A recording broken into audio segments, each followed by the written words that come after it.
Okay, welcome everybody. You should be able to hear me now. We'll start testing the system for a few minutes. I can see we've got 5 attendees so far, which is great. Thank you for tuning in. We'll be starting here in about 5 minutes, and we'll be covering estate planning today. This is the topic that probably gives people the most confusion as far as how the rules work and really what pertains to their situation and what should they ignore. So we're going to get started here in just a second. Looks like we've got 6 attendees. Great. This is always a hot topic. I can tell you we've done this presentation live on webinars before. It's always a hot topic.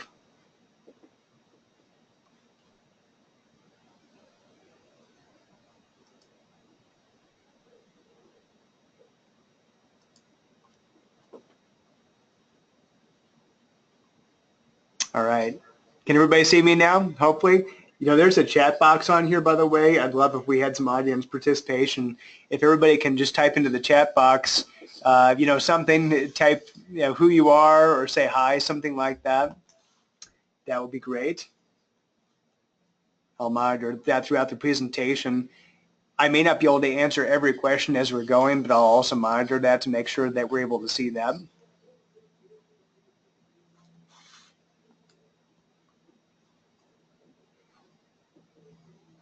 And we got 7 attendees. That's great. Hi, Mark.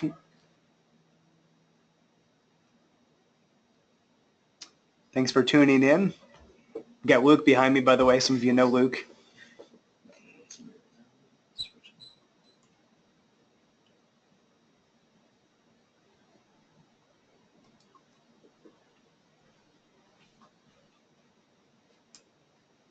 All right, now you can see me. We're testing out our technology. You know, usually we end up doing these things live. I'm used to standing in front of a crowd of people, but obviously this is good, for a lot of our clients. They live remotely. They don't live down the street. And even if you do live down the street or work down the street here in Loveland area, a lot of times it's not the most convenient. You've got a lunch hour that has, a defined amount of time, or you could just be at home. It's not very convenient to drive across town. So I think you're going to see us doing a lot more of these, and we'll get more and more comfortable with the technology. And I'm used to attending a lot of these, but not doing them myself. So I'm glad that we're able to visit with you today and that this worked out for you to be able to tune in this way. So chat box, if anybody else, we've got 8 attendees so far. If everybody could just say something in the chat box, that would be great. Just say hello, say who you are, say what the weather's like where you are, something like that, just to make sure that we know the technology is working.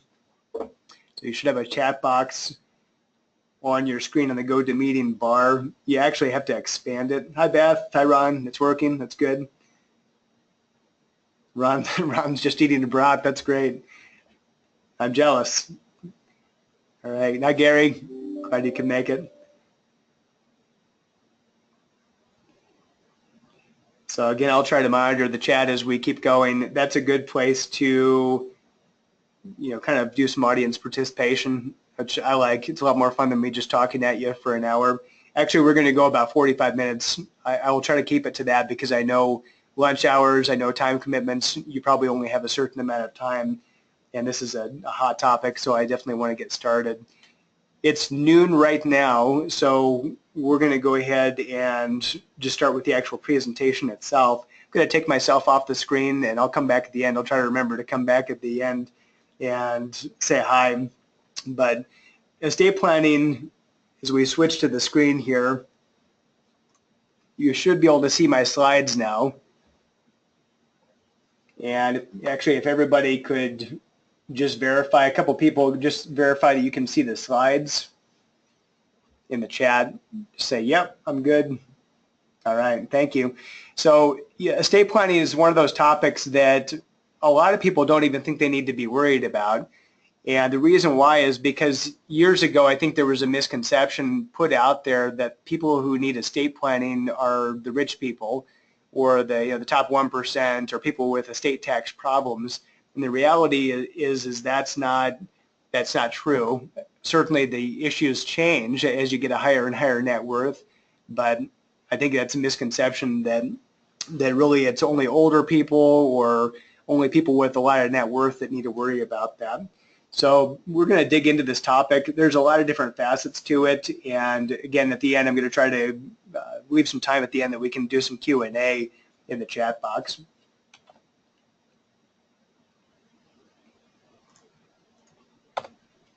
So today, our agenda, first of all, is talking about who needs an estate plan, really to talk about who is my audience right now, really who is it that needs to be paying attention to this topic. And I'll give you a little clue, it's everybody, everybody who has stuff. The main goals of putting together an estate plan, just understanding what that is exactly. Who needs a will versus a trust? A lot of confusion on that, so we'll talk about that and the differences. Some other considerations, and then wealth transfer, which certainly is thinking about other people, thinking about the people that you've got designated as beneficiaries. Could be a spouse, could be charity, could be some other family member, or could be all of the above. So, who needs an estate plan? It's anyone with stuff. If you have any kind of property whatsoever, you need to have an estate plan. Now, it can change certainly in that when you get into larger and larger net worth, you tend to have more tax problems. You have more complication as far as the types of assets that you'd be transferring typically.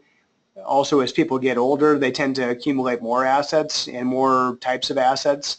So things do change over time, but it's a big misconception. I think it's just for older people.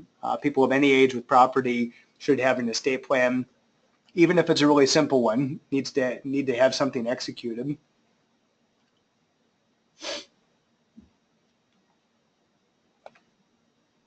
So the main goals of an estate plan are, and maybe I should define that a little bit. An estate plan doesn't mean it needs to be a fancy binder of documents put together by an attorney.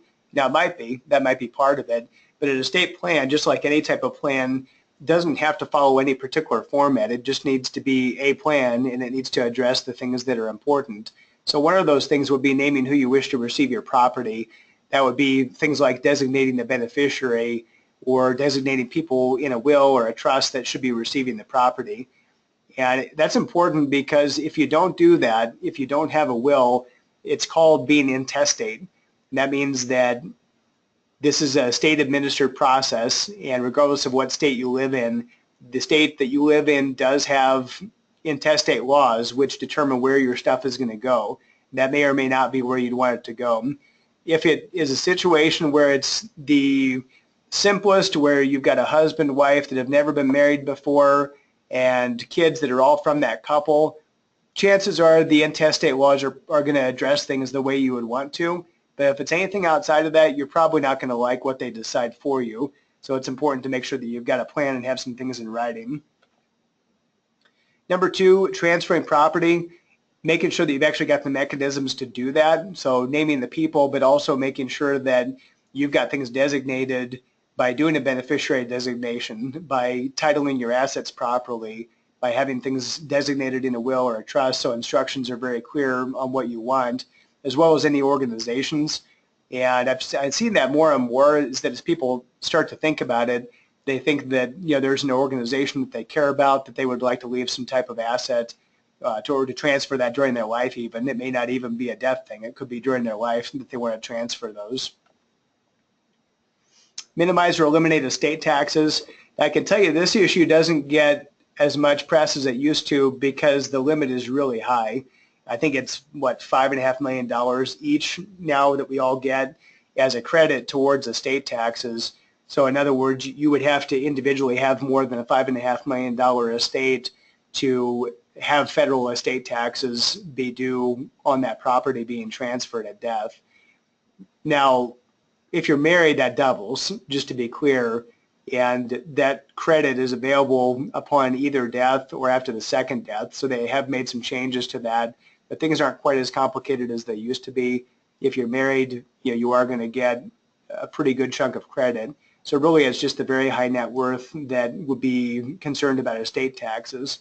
Depending on what state you live in, there could be inheritance taxes. Both of these also can be called the death tax, if you've ever heard that term.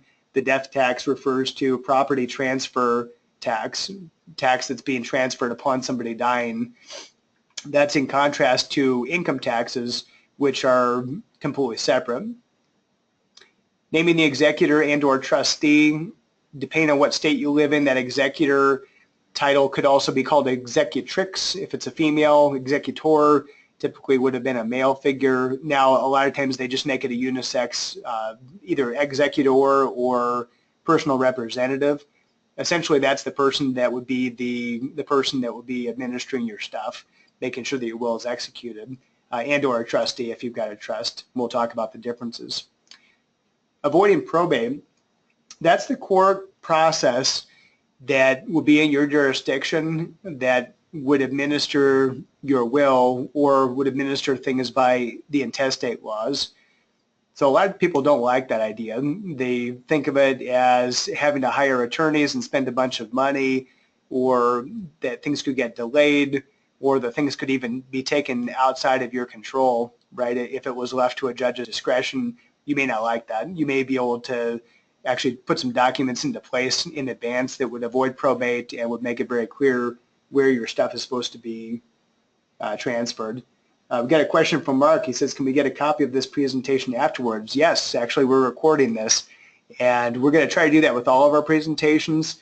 So the people that can't make it will have the opportunity to watch a recording, and also the people that are on the call, it's kind of like watching a movie a second or third time. We could be going really quick here, and you'd like to go back and be able to listen to this again, or maybe have a spouse or somebody else be able to listen to it after the fact.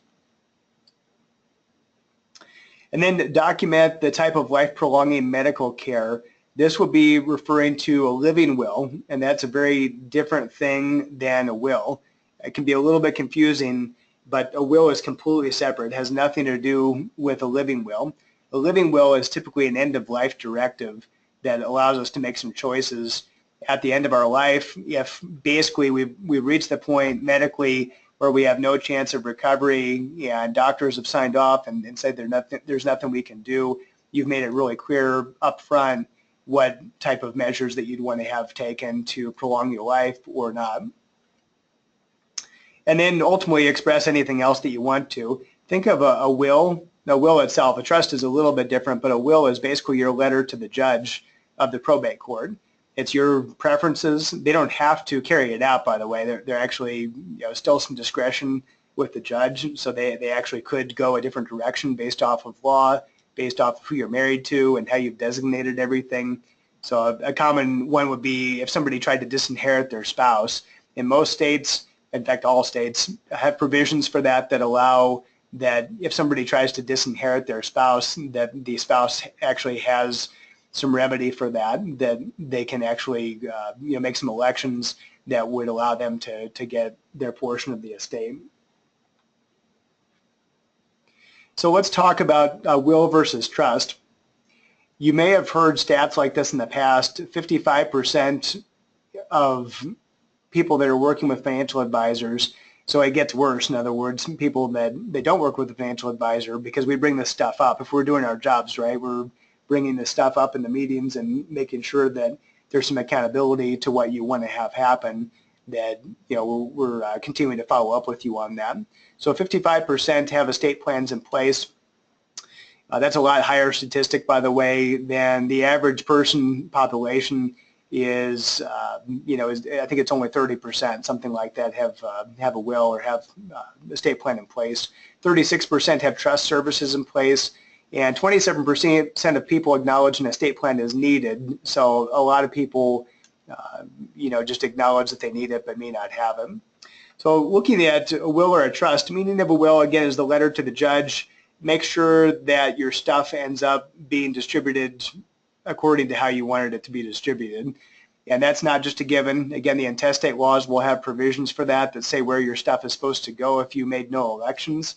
So it's probably a good idea for you to take control of that and for you to put that down in writing, so that would be carried out.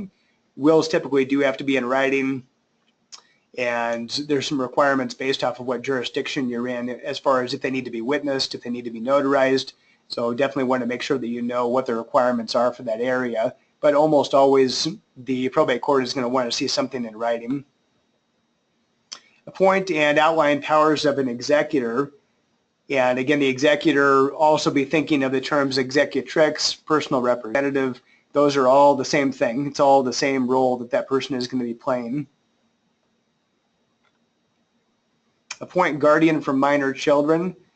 And this is my argument typically if I'm working with some younger clients where they say, you know what, I don't have much stuff. There's really not a whole lot to deal with. I don't feel like I really need a will. It's something I'll do when I'm older. But oftentimes if they have kids, that would be the one place where they would designate who's supposed to take care of the kids if something were to happen to both parents. It's pretty important. I saw this happen a number of years ago, and it was a really sad case where the father wasn't in the picture and the mom passed away, and then the grandparents from both sides of the family wanted the kids, and there was no will in place, there was no instructions. So guess what happened? They ended up in court, and it ended up being a lengthy court battle between the two sets of grandparents on who was going to get the grandkids, which you just can imagine that is just heartbreaking for somebody to have to go through that. So make it very clear, with the will, if nothing else, do it for that. Do it to make sure if you've got minor children that they're going to be cared for by the person that you want to have them be cared for. Specify funeral wishes. That's another one that you can do in the will. Again, it's your letter to the judge, and really a letter to your loved ones too, because it could be saying, what you want to have happen. If anything, you might say, I don't want a funeral, and that's fine too. So it could be where you're doing that. Expediting the legal process. In every jurisdiction, they're going to have a certain requirement for how long probate lasts, and it may not be quick. It could be a good chunk of time. It could be 3 months, 6 months, could be longer if there's fighting. If people that are in the family are fighting the will, contesting the will is the terminology there, could last a long time. And reduce stress and heartache for loved ones. I'll go back to the expediting the legal process. Actually, it fits in with the loved ones as well.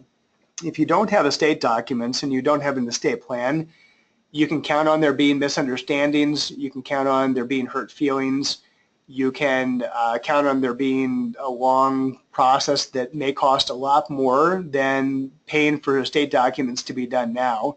And that's oftentimes the argument that I hear from people on why they don't want to go to an attorney. They don't want to pay for a will to be done or a trust to be done. They say, wow, that's a lot of money. That's a lot of cost. I'm not sure that I want to do that. Well, it can be a lot costlier if you look at what attorneys charge.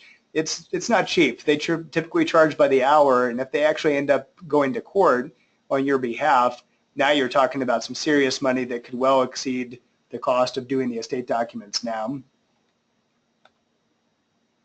So let's dig into this a little bit. The role of the executor, basically that person is the person that you've named to handle your stuff. Now that's different than a power of attorney. A power of attorney is while you're living. An executor, the hat that that person is putting on is that they're there to carry out your wishes. They're there essentially to make sure that that letter to the judge is carried out. And the court does have the ability, if they wanted to, they could say, nope, we don't like that person. We don't think they're working in your best interest, because they are what's called a fiduciary. And a fiduciary is what I am as well, and Lucas is as well, somebody who's a certified financial planner, or a registered investment advisor, or a certified public accountant. These are all examples of fiduciaries. And that's a fancy word for being a legal requirement that we have to do what's in your best interest and put your affairs ahead of our own. So the executor also has that status, and if the court doesn't think that's going to happen, they can appoint somebody else. So let's talk about trusts a little bit. There's some confusion between wills and trusts. Again, a will is a letter to the judge for any probate assets. A trust, that is something that you can actually put into place while you're living, and so you'll often hear the terminology living trust, or it's the terminology of maybe a family trust. There's different things that you can name that. So I would encourage you to kind of look at what you've already got. If you've already got a trust, look at the language. Chances are it's probably a living trust. And what that means is that you can actually fund that now. You can fund the trust, retitle your house, retitle investment accounts, things like that can be actually retitled in the name of the trust. And of course, you would be the trustee probably at this point. That means that it's a revocable trust.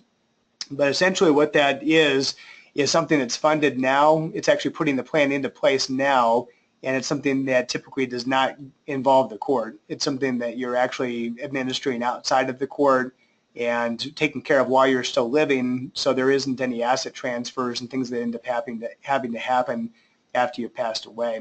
So that can provide a lot of certainty to people's anxiety, in that they might be worried about what's going to happen to the family. Are the kids going to fight? Is my spouse going to get taken care of? If you've got a situation where you have a special needs child, is that person going to be cared for? So trusts have the ability to be put into place now, and I would say could be a lot more fine-tuned possibly than you would find inside of a will. It's really something that would be ongoing as opposed to just a moment in time or a season in time upon somebody's death. So there's different categories: revocable, also called living trust, family trust. I've heard it called a loving trust. There's different things that people could call it, but essentially they all end up being about the same thing. That's revocable because as long as you're not dead, you can change it. Once you pass away, that trust probably becomes irrevocable, and now there's another trustee, a successor trustee, that ends up being in charge of making sure that your stuff is taken care of.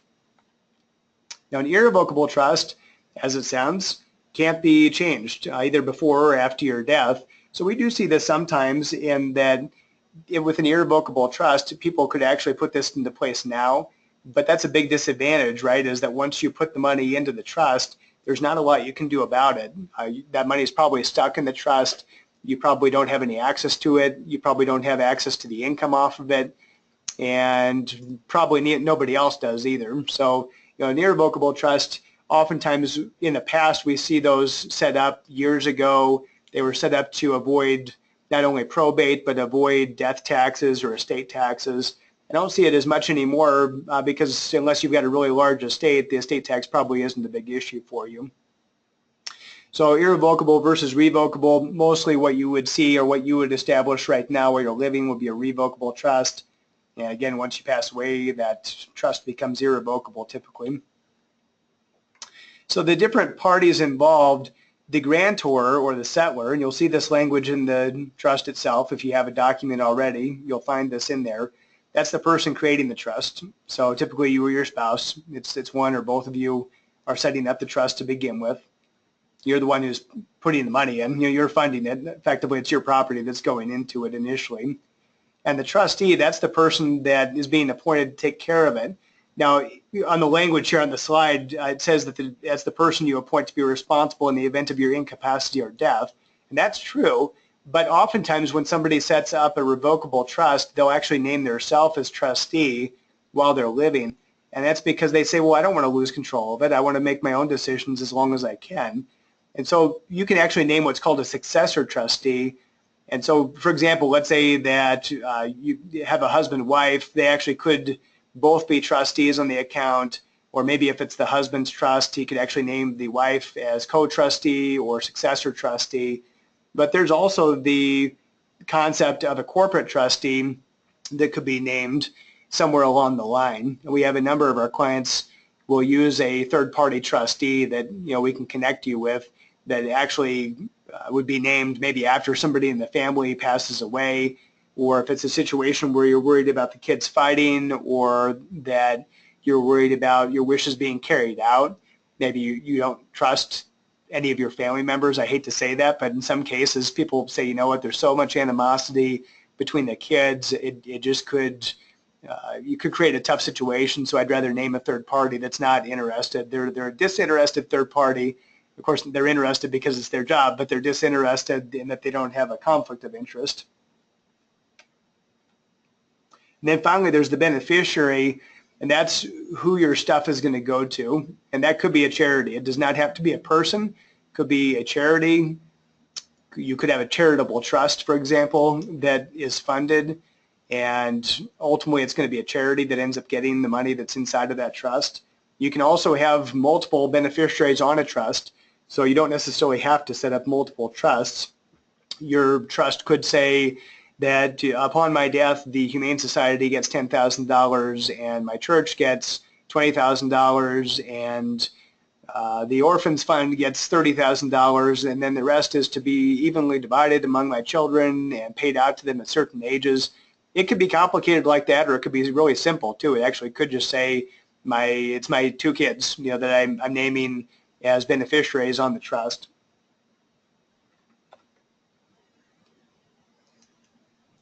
And then let's talk about some additional considerations here. The thing is you don't know what's going to happen. And one thing that I always encourage people to do is that even if they're putting these legal documents into place, not to be secretive about it, and you can decide how much information that you want to share with your kids or your loved ones, brothers, sisters, whoever is involved in the process that you care about, that could be involved in this when you pass away or become incapacitated. But I encourage you to be as open as possible with that information. Maybe it's not sharing dollar amounts. You may not be comfortable with that, but just be really transparent about the fact that, hey, I put an estate plan into place. I met with an attorney. We've got all the documents in place. Just as a side note, by the way, here at Keystone, we'll oftentimes get copies of those documents and put them in your client vault. It's a digital vault that you're able to store those documents, because in a lot of cases, we really end up being the point person or the point team that ends up helping your family members when you pass away, whether that be a surviving spouse or that ends up being kids or other people. And why is that? Well, for somebody who's a certified financial planner, what their job is supposed to be is to know where everything is. They're supposed to know the entire situation. They know where all your stuff is. They know what your estate plan is. So they really should be the point person, and that's really what we want to be for our clients, is that first point of contact. That something happens, we know where everything is. We'll be able to help your family and loved ones be able to figure out what to do next and what the steps are. So it's important to communicate that. It's also important to communicate wishes, as far as making sure that people understand who is involved, who is in those different roles that we mentioned before, who's the executor, who are the beneficiaries on the different assets, who's the trustee. It's important for people to know what roles they play, especially if it's them, right? It's important to let them know that they've been designated. The second thing is that with the beneficiary designations, it's important to make sure that they know, even if it's not dollar amounts, help them know really what is your plan for dispersing assets, especially if things aren't equal. Let's say you've got 3 kids, and for whatever reason you're not going to name them a third, a third, a third. It probably is a good idea to let them know that at some point, as uncomfortable as that might be, to let them know that you've set things up a specific way. The reason being is, let's say that you've got 2 of the kids that are named as equal beneficiaries and the third beneficiary gets less. Let's say it's 40, 40, 20%. Well, the 2 kids, they got more money. How do you think that's going to go with the third one? It's probably going to create a huge amount of animosity. So if they're going to get mad at somebody, maybe have them get mad at you, and you take the heat instead of your kids fighting. I think that's a nightmare scenario. It is for me. I've got 4 kids. That's a nightmare scenario that that would be my death, that possibly could cause my kids to not like each other and maybe distrust each other, or even just completely break up a relationship between the kids. And that does happen. I'm sure we could all tell stories about that, about friends or maybe even in your own family where that happened, where there were some hard feelings when mom died or dad died or grandma died. Things kind of get funny. I think you know what I mean there. Things kind of get funny when that person passes away, and there's a lot of emotions flying, and it's very, very easy for there to be misunderstandings. Just going to jump over to the chat here for a second.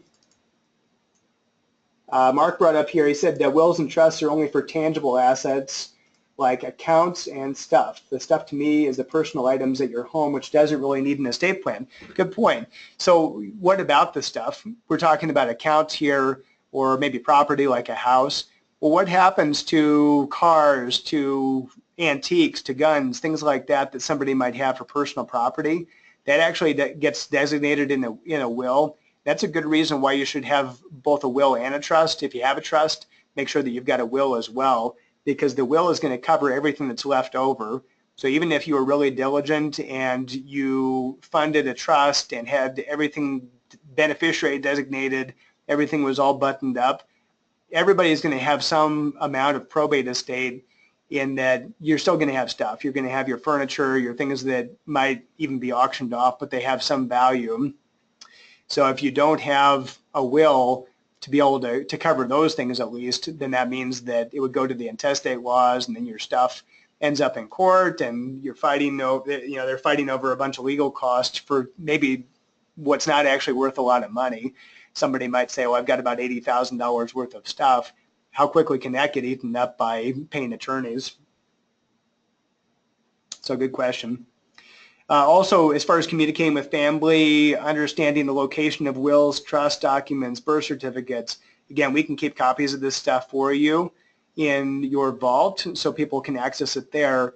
But it's pretty important to make sure that somebody, whoever the point person is, and we can keep this for you. Again, we can keep this on file and make sure that we've got that available for them. But make sure that they know what you've got. I'm sure there's got to be a lot of times over time where life insurance policies don't get paid out because nobody even knew it existed, or that money was sitting in a safe deposit box that nobody knew about. I hear about this all the time when clients have their parents pass away, and that things kind of get funny at that point, that people start looking around, they start finding bank accounts that they didn't know about, or maybe even see cash that's hidden in pieces of furniture. We actually have some of our clients run an estate sale business, and they've got some really interesting stories about the stuff that they find when they go through people's stuff, especially the older generations too. Grew up during the Depression. People have gold and cash and all kinds of stuff squirreled away. So it's important to make sure that that stuff is known. And then finally, wishes and preferences, making sure that people understand what you want. Even if it's in writing someplace, make sure that they know what your end-of-life wishes are. Make sure that they know what your funeral wishes are. If there are certain possessions, by the way, and Mark had mentioned before, well, what about the stuff? Well, oftentimes that's what causes the fights among kids, is not the accounts. It's the stuff, that maybe there was a special piece of antique furniture or some type of a family heirloom that we've got some stuff in our family that we all kind of know what we're supposed to get, what things were important to us. But it's a good idea to actually ask your kids about that, ask your loved ones if there are any particular items that you would want to designate. In Colorado, at least, I think it's this way in most states, in your will, you can actually attach a piece of paper in there, and you can actually list out specific things that you want to give away to certain people. And that's preferable. From talking to attorneys, that's definitely preferable because it becomes a legal document if it's part of the will, versus if you're putting duct tape underneath antiques or paintings or things like that, that's not necessarily going to hold up. And obviously the people that find those, if it's something they wanted and it has somebody else's name on it, clearly that piece of tape could disappear pretty quickly. So it's better to have that situation where you've got it actually designated, say what you want to happen with your stuff. And then you could even say what you want to happen with your residual stuff. Let's say everybody, after it's all designated, maybe you've got a process that you'd like them to follow to have people choose what they want, and then maybe everything else gets auctioned off. So there's really no right or wrong on any of this. It's not like, it's not like there's a right or a wrong way for you to distribute your assets. It's just to make it very clear so people aren't left to question what it was that dad wanted or what it was that mom wanted. Because again, that's where a lot of the fighting can come in, a lot of stress, a lot of time too. That's another factor, is that it may not even be money. Maybe you're not wasting money on lawyers, but it could be that your kids are spending hours and hours and hours and months trying to find all your stuff and figure out who to contact. It could be a nightmare, but it can also be really easy. I just met with a client this morning. Actually, he described a situation in their family that it actually ended up being very easy because the instructions that that person left were very clear. Things were very organized, so it actually was quite easy to administer things. Going to jump back to the chat here. See if I missed any. Ron said, I thought he mentioned something about a red shirt financial advisor or fund manager. Let's see, I may have missed that one.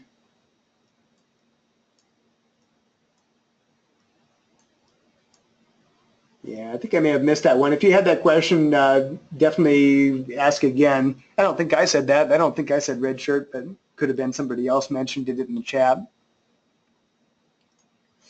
One other thing before I leave this slide, one other thing I was going to mention too that I haven't yet, that first bullet point, be aware of advanced directives. So that would be like the living will, and typically that's a one-page document that just says, after they determine that there's no way you're going to make it, no chance of recovery, vegetative state, those would be the terms that you would hear for that. So what would you want to have happen at that point? And in Colorado, at least there's three choices. One of those is that you might say, well, and not to be crass, but people refer to it as pulling the plug. A lot of people say, yeah, if they've determined that there's no chance, then, don't keep me going on life support or artificial nourishment. And the second one is you can pick a number of days. You could say, well, I want to be kept going 14 days afterwards or whatever. And then the third one would be, nope, I would want to be kept going forever. Maybe there's some chance of recovery, and so I want to have that on there. There's no right or wrong there, and I know that can get really emotional, and we could debate that, but it is that person's wishes. So just make sure that that's known. So that's not, a debate that your family has to have. It's not something that they have to think about, well, what would he have wanted? You should already have that in writing, so it's very clear they shouldn't have to think about it. The other one, too, is a power of attorney document. So a power of attorney document would be designating somebody that would be able to act on your behalf while you're living. So big difference between the executor and the power of attorney, in that it could be that you do a power of attorney and designate somebody if you became incapacitated, which is completely different, right? I mean, that's that you can't make a decision, but you haven't passed away. So now you've named somebody that would be able to act on your behalf. And that could be your spouse. It wouldn't have to be somebody else. You could be just naming your spouse, and you could even name people beyond your spouse. It could be that you name your spouse, and then maybe you say, well, if my spouse couldn't do it, then it should be my brother. And if my brother couldn't do it, then it should be my sister. So you could be naming several people that would kind of be in line for handling your financial affairs or to make medical decisions. So there's two different powers of attorney typically that I see. One would be a financial power of attorney, or sometimes called a durable power of attorney. And what that is typically is the power of attorney that would be handling your business stuff. And that person, again, would be a fiduciary. That would be a person that has to act in your best interest. Effectively, they're just standing in for you because you can't act for some reason. And then the healthcare power of attorney will be the same thing, but will be for medical purposes. That person would be the one that will be able to make medical decisions on your behalf. So I'm not going to get real comprehensive on those because I'm not an attorney. That should be something that you're visiting with them about all the implications, but it's important to have those documents. And then transferring to the next generation. So you've got all these different things that we're called, right? I think technically I'm Generation X, so I'm turning 41, in a week, something like that, 10 days. So I'm Generation X, and there's Generation Y and Generation Z and millennials and baby boomers and, whatever you want to call it. But when you look at all these different generations, there is a need, especially now, because you have multiple generations. Really, for probably the first time, you've got a sizable population that has multiple generations still living. And it's important to do because 70% of the family money disappears at the end of the second generation. There was a book that many of you may have read years ago, or at least heard of, called The Millionaire Next Door.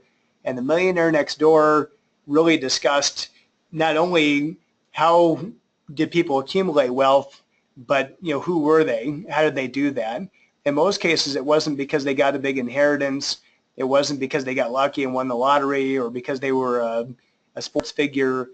The bottom line is that most people were self-made. It was probably through a business or maybe being a manager or a higher level position within a company. They built up those assets on their own. But one thing that was disturbing about that book and their study was that almost all of that family money had disappeared at the end of the second generation. Now, we could get into a big debate about that, about why, but mostly what they found was that the next generation didn't necessarily have the same appreciation for that money as the generation that had built the wealth to begin with. And the same thing is true with businesses. Most family businesses do not make it past the second generation. It's pretty rare that they would make it to the third generation. So you could say the same thing about a business asset. And typically that the kids or the grandkids don't have the same appreciation or work ethic or drive to make that business go like the original founder. We could, HP, other things like that, right? We could talk about that as far as people who founded companies. So it's important to be thinking about that when you're doing your own estate plans, because that could have an impact on how you're designating things or how you're leaving assets. You may not leave it in the same way. You may put conditions on it. You could end up giving more to charity. You could give more maybe directly to grandkids via college education funding while you're living. Maybe you end up giving more of that money away while you're living so you can direct it while you're still around. So something just to be thinking about, that most of your money, if you fit with the statistics, most of your money is not going to make it very long. Somebody's going to spend it. 90% is gone by the end of the third generation. So again, businesses included, almost no business makes it past the second or third generation. So kind of keep that in mind as you're planning out what you want to do. So I'm going to throw out questions. The one other thing I wanted to just reiterate, though, because it can be a little bit confusing with all these legal documents. First of all, most jurisdictions will accept a handwritten will, as long as it's signed, witnessed, notarized. There's usually a requirement. But one thing that people sometimes think is that to have an estate plan or to have a will or to have a power of attorney, that I've got to go to a big law firm and I've got to spend thousands and thousands of dollars to put that plan in place. But the reality is maybe you should. Maybe there's a reason why that's going to be important to do that. But sometimes people overcomplicate this. You actually could, right now, where you're sitting, you could write out on a piece of paper what you want to have happen with your stuff, and you could sign it and get it notarized, and that would be probably, in your area, probably be a legal will that could be introduced at court. So it doesn't necessarily have to be complicated, but there's a lot of gotchas. There's a lot of things that we don't know about, a lot of implications, a lot of things that you probably haven't thought of that need to be included in that language to make sure that things happen like you want them to happen. So sitting down with an attorney, probably a good idea to at least have them review what you're doing. If nothing else, it could be just paying them an hourly rate to have a discussion with them and make sure that what you've got, what your plans are that are in place are actually going to be carried out like you want. And maybe it does make sense to spend thousands of dollars to get it right. Maybe as you dig into it, you'll figure that out on your own, that this is going to be some expense up front, but I feel like there's really value in dealing with somebody that has been to probate court. They know what can happen, and work with that attorney to make sure that things land where they're supposed to. So the legal documents, I'm just going to throw this out real quickly, and then we'll start accumulating questions. Actually, if you guys want to start typing stuff into that chat box, that'll start to give some questions we can jump back to. But the 4 basic documents in an estate planning package, what I would think of as a list of things that you'd actually have included that you'd execute. Number 1 would be a will. So that would not be a living will. Remember, it's just a will. That's your letter to the judge. Number 2 would be a durable power of attorney, also known as a financial power of attorney. It's the business. Remember, it's your financial stuff, selling property, things like that. A medical power of attorney, sometimes called a healthcare power of attorney. And then finally, a living will. And the living will, again, is that end-of-life directive, which says if there's no hope, doctors have determined there's no hope, what do I want to have happen for artificial nourishment, for life support. And then the 5th one would be a trust. And it's not necessary that everybody have a trust. In some situations, it could work just fine to have a will. Or in some cases, you might actually have a will that creates a trust at your death, sometimes called a testamentary trust. So you may have that already put into place. So I don't want to be, judging anybody's plans. You may have something that works perfectly for you. You understand all the implications. It's going to work out exactly like you want it to. That's great. But those are the basic documents that everybody really should have. Would be a will, both powers of attorney, and a living will, and then sometimes a trust, depending on what your circumstances are. So let's jump into the questions here and see what we got.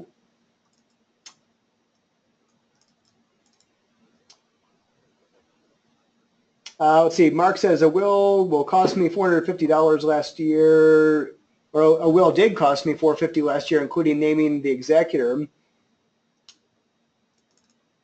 Yeah, he says beneficiaries on the accounts have already been named, naming where the stuff is going to go. So yeah, thank you for that. And that's great. That's great that you've got a plan in place already and are comfortable with where everything is going to land, who people are designated as. And you're right, in a simple situation, you might actually pay that low of an expense. There are websites, by the way, that will actually help you prepare documents. Many of you are probably familiar with software programs like Quicken or TurboTax. There are various programs, some of them based online too, that are like LegalZoom, for example, would be a name of one company that actually allows you to do that online yourself. And that might be perfectly appropriate. So, there's no right or wrong on this stuff. It's just what's going to work for you. Obviously, as your advisor, I'll point out if I think that there are some areas that you should be concerned about. But it could be that LegalZoom works fine for you, and that helps you prepare your documents. That would be, right in line with what Mark was talking about there as far as having a nominal expense. And LegalZoom claims anyway, they claim that they've had attorneys review the documents and that they hold up. So that might work just fine for some people.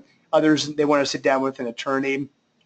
I think the big difference for me is that if you feel like you need a lot of advice, education, guidance, direction, if you've got a complicated situation, those are ones where you really probably could benefit from having an attorney either do all the work or at least review what you've got. If maybe you do LegalZoom, for example, and then take it into an attorney and say, hey, what do you think? Are there some areas here I need to watch out for?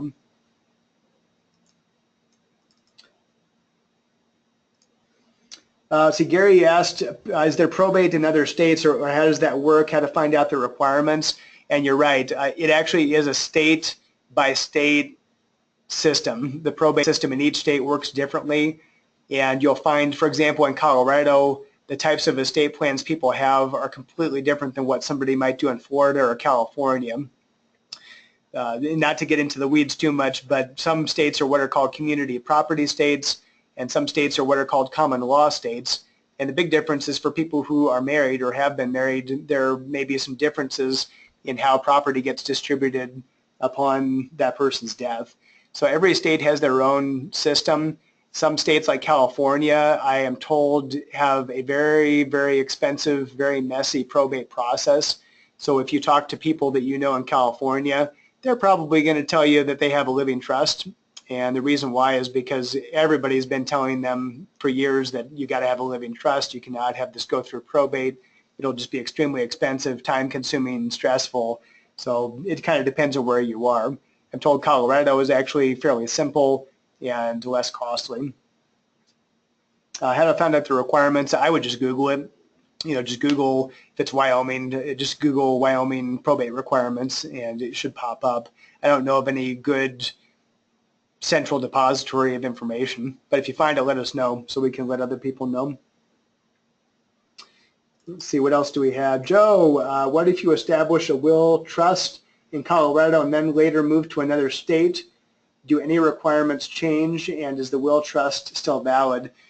From what I've heard from talking to attorneys is that most states have reciprocity, meaning that if you have documents that you drafted in one state, it probably will be honored in another state, but it would definitely be something to look into. Say if you move to a different area, a lot of times you'll want to sit down with an attorney, at least have it reviewed. And I've seen attorneys say it's great too. They say, no, you don't need to redo it. It's fine. It'll hold up in Colorado.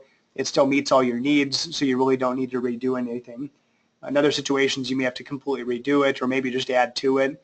Maybe it's that you need to add a trust because you moved from Colorado to California, and California probate is a mess and you had your original stuff not going through probate. So yeah, the requirements change, but usually it is valid. Usually it still would be honored, because if you think about the spirit of the whole thing, the probate court really is interested in carrying out what it was that you said that you wanted. And if it turns out that it's on, a spiral notebook in your desk, at home, but it was notarized and clear about what you wanted, it doesn't probably matter where you administered it. It probably is going to be honored. In most cases, I think the probate court is going to say, yep, that's what Joe wanted. So, we're going to at least take it into account and honor that as we're trying to work through this process. What other questions? Let's see. Got from Mark, would you be the one to help decide whether we need a trust and what implications, or should I go elsewhere? Or did you already say that? So yeah, I can definitely help guide that. Ultimately, Luke and I aren't attorneys. None of us are attorneys, so we can't give you legal advice. But Luke and I are both certified financial planners, and there's a fairly lengthy section in estate planning in the CFP process. So we do understand an awful lot about it, both because of our book work, but also from experience. We deal with clients all the time and look at people's estate plans all the time, so we do have some practical knowledge of how this stuff works. So yeah, definitely, start by talking to us, if nothing else, because we're not going to start charging you an hourly rate to have the discussion versus you go to an attorney. Just even getting educated and trying to figure out what you need is going to start costing you money. All right, looks like the end of our questions. We've got 13 attendees, by the way, which is great, for us. We're just starting this out, and I'm glad that you guys have attended today. We're recording this as well, and so I would encourage you, the people that have attended, if you guys would shoot us some feedback. I would love that. If you shoot some feedback to my email address, we'll just keep it simple at josh@keystonefinancial.org. And what I'll do, if you do that, give me a little bit of feedback, positive, negative, indifferent. And what we'll do is we'll actually send you back a white paper that will give you a little bit more information on this stuff, a little bit more reading material to help you educate yourself and maybe generate some additional questions. What I would also love is when we send that back to you, we'll send you a link to the recording, and if you would forward that out to people that you know. Really what our motivation is right now is to let more and more people know that we're going to be doing these webcasts. So if you found it helpful, we'll certainly invite you again, but we also want to know if you've got colleagues, you've got family members, you've got other people that would be interested in getting some financial education. That's primarily what we speak about when we give educational presentations, is finance and the different issues that surround them.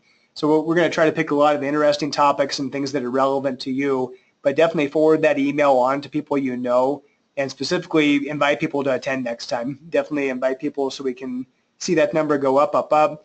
Our goal is to help as many people as possible, and that means that in a lot of cases they end up becoming clients, but in some cases it just gives people ideas. And if we can add value, that makes us really happy, because that's why we're passionate about what we do.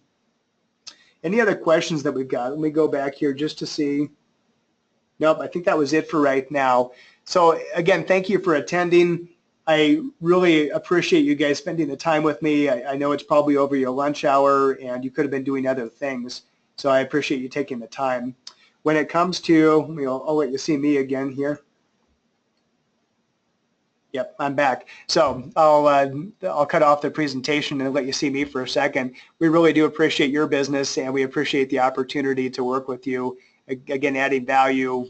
Financial education has always been something that I've done since my earliest days as a financial advisor.